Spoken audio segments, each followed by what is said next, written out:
Well, now, here we are again at the Soulard Blues Festival. Got some great backdrop of some real blues. And speaking of real blues, we have a harmonica player extraordinaire here sitting right across from me. My left, your right, depending on where you're at. Okay. Out there. Mr. Eric McSpadden. So anything you feel like would be appropriate? South End. Is that what they call South it? End. South End. How did you end up with that little? Because I grew up on the south end of Decatur, Illinois. Is that right? Yeah. Yeah, I recall that, man. That you grew up there and then you moved to St. Louis. Were you a blues guy or a rocker when you were living in Decatur? When I moved here, I had played trumpet from the time like I was 9, and so through my teens in the 60s, I played in a lot of soul bands. So I played in soul bands basically even after I started playing harp when I was probably 17, I think, when I started playing harp. So that would have been about 69. And through the 70s, I still played trumpet. I played trumpet all the way until I moved here. So I played in a lot of soul bands. And when I got to St. Louis in 79, incidentally, I was actually born here, but I left when I was about 3 years old and moved to Chicago. And apparently I was in Decatur by the time I was 4 and a half, because I started kindergarten there when I was 5. So I really started playing strictly harmonica after I moved here in 79. So my cousin was an original member of the Soulard Blues Band. His name is Gary Kraft. Is that right? Yeah. We were just talking about the Soulard Blues Band, how they were kind of like the university of blues as we know it here in the city. Sure. Carrying on the Monday night things at the Broadway Oyster Bar, the longest running blues jam. Yeah. And it's a blues community. You know, they always invited everybody come in and play, have fun, and it was never a competitive situation, more of a nurturing thing, which seems to be that's how St. Louis is. You know, Chicago's cutthroat, and Memphis, they call it blues, but it ain't. You know, but here it is blues. Yeah. And they mix it up with a little jazz and a little folk and a little of everything. I know that you play. I can't call you a blues player. Right. All right. I think that would be an insult. As a matter of fact, for those of you who can't see us, he's wearing a cowboy hat. And he's been known to wear some cowboy boots, but that doesn't mean he does country and western. That means he can play folk, some jazz. Yeah. Definitely blues, rhythm blues, and soul. Yeah, and pop music. Yeah. So did the trumpet translate well to the harmonica? They're totally different absolutely mechanics. And I think that being a trumpet player affected the way that maybe affected ain't a good word, but influenced the way my approach to the harmonica. You know, everybody was more tongue blockers like James Cotton and Little Walter, and my approach has always been more of a single note pucker type thing, and that's because I had came off of an instrument that kind of employs the same type of armature that I use on harmonica. And so trumpet definitely influenced both my style and the particular way that I approach playing the harmonica. Well, you definitely have a unique style. I mean, when I hear you, there's only you play like that, and I can. Well, I can't really determine that. No. Yeah. You know, you're not mimicking other harmonica players from records. Yeah. You know, you can always tell the guys they're a Little Walter guys. Well, you know, the main reason for that was, like, you know, well, I couldn't play like a little Walter and Big Walter and all these guys, you know, to use that tongue blocking technique. You know, it was just extremely difficult for me. So, you know, I just played used the easiest approach for myself. What is that? Would you call that sparse or melodic? Is that? Yeah, that thing, the sparse melodic thing is due to not having the fluency to just steady play all over the harp, you know. And plus, I think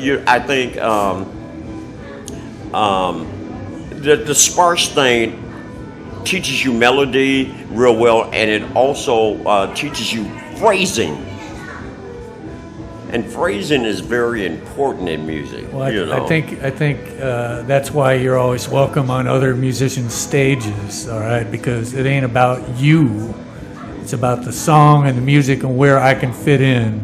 Well, now, if that's what you say, I'll accept that, because I have no idea why so many people from so many genres over the years have allowed me to get up on stage with them and stuff. That's always both baffled and fascinated me. Well, I think it's probably because what you're doing fits into what they're doing. Right. The way that you do it. Other harmonica players would be having the wrong tires for the wrong car. You know what I mean? Yeah. But it seems, and also it's usually a little more laid back too. You know, so that quiet folk music, acoustic is more than fine with you. Right. It does not have to be big stage, big sound. Sure. Screaming harmonica. Right. You could do it if you wanted to, but you don't have to. Force me. So you have really been on the St. Louis scene for quite some time. I know. Man, for a long time, yeah. So you said that you moved in to the 70s. So, there was a time when you and I were the young guys. You pulled this on me. You had a revelation one night at BB's Jazz Blues Soups at the end of the bar. You go, where you completely stood upright and made the mandate that, John! And I go, Eric, what? He goes, we used to be the young guys. Now we're the old guys. That's right. So that means you're on the vanguard of the blues. Yeah. So you can't replace those other guys, man. Right.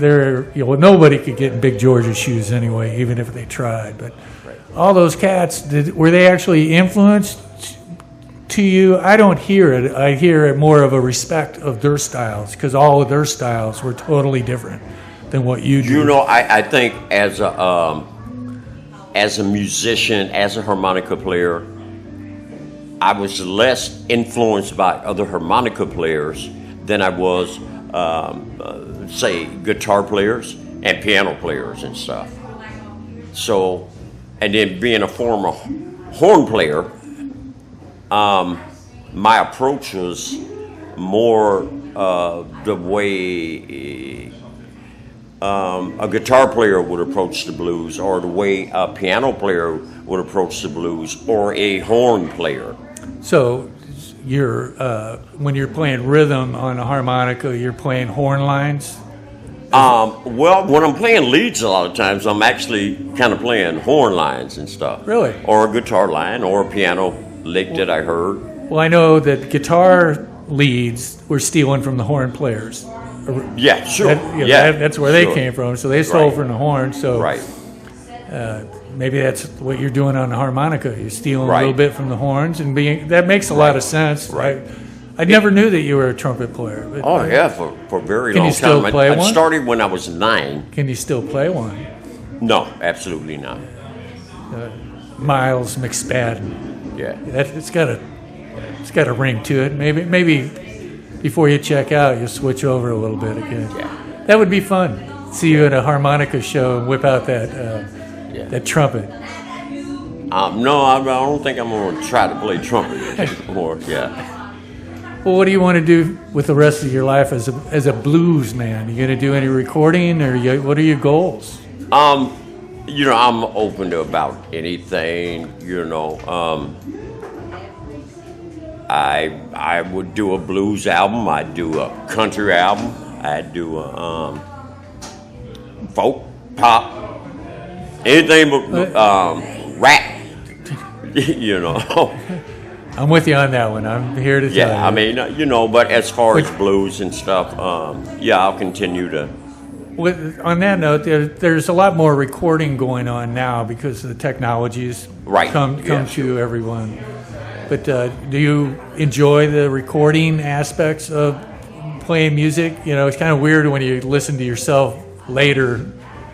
You know, and I always go, well, I could be doing better. I enjoy the recording part. Right. I don't like the results because I never like what I do. Well, the one thing that it does is it does create a real good document of who you were and what you sounded like. I say, you have a signature sound. I can hear, you know, that's McSpadden. And if it isn't McSpadden, it's somebody that took lessons from you because they're emulating you. Right. Because you taught them. And they definitely, you know, because it's a unique style, and that's what I believe most musicians aspire to, is to have a signature sound that you know it isn't saying I'm the baddest, the best, or whatever, but you know, when I'm playing, you'll know I'm in the house. That's true. I've always wanted to sound different.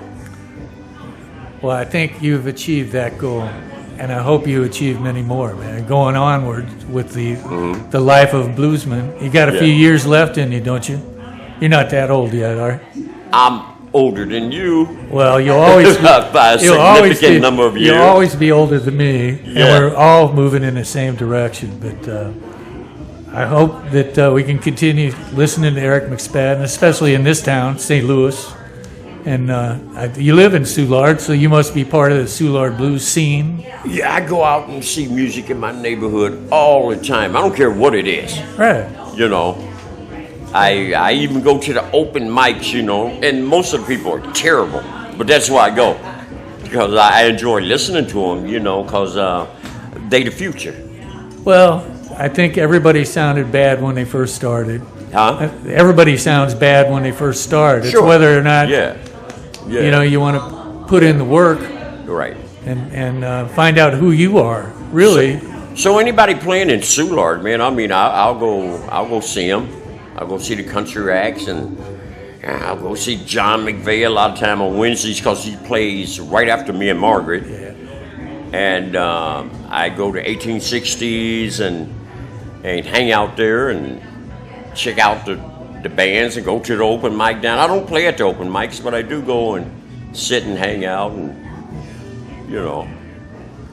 Well, it's been great talking to you, getting a little bit of this. Aren't you going to be playing a little here? You did a workshop here earlier. I did a people. workshop with my good friend Johnny Diamond. Right. Oh, I know Diamond. And I think that went well. And it's good to sit here and talk with an old friend. Thank you, Eric. You're welcome. All right, I'll see you and I'll hear you. Okay. And I'll talk to you soon. All right.